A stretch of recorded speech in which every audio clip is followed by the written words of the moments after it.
This is a story of abuse, detention and intimidation, of what happened when the rebels swept into Tripoli and the hunt for their enemies began. Yeah, they smashed this place, you see. We met an African migrant worker who's lived in Libya for nearly 20 years. Like everyone we spoke to, he was too afraid to show his face, but so angry at what's happened, he feels compelled to speak out.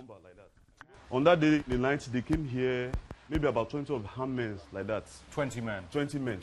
Right. So they started calling us Mutasaka, meaning machinery for Gaddafi. Right. You see, this is one of the instruments they use against us. They caught guns, they started, taking the girls into the house.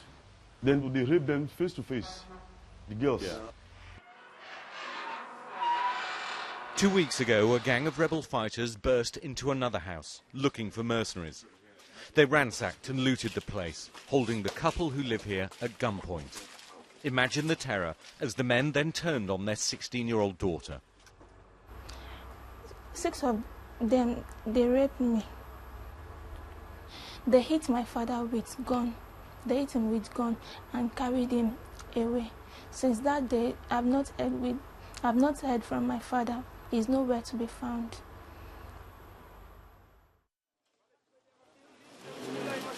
Hundreds of black Africans have been rounded up. We watched one group being made to chant anti-Gaddafi slogans before being put to work.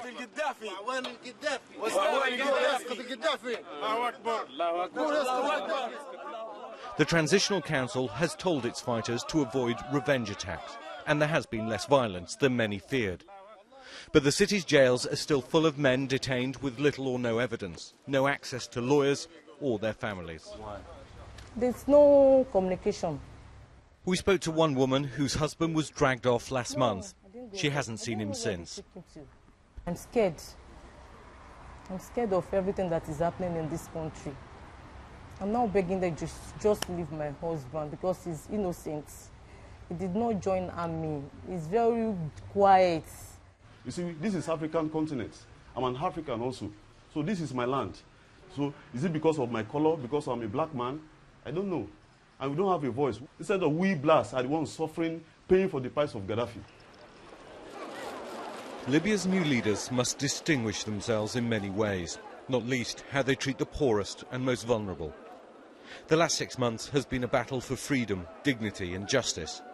If it's to mean anything, it must apply to all. Ian Pannell, BBC News, Tripoli.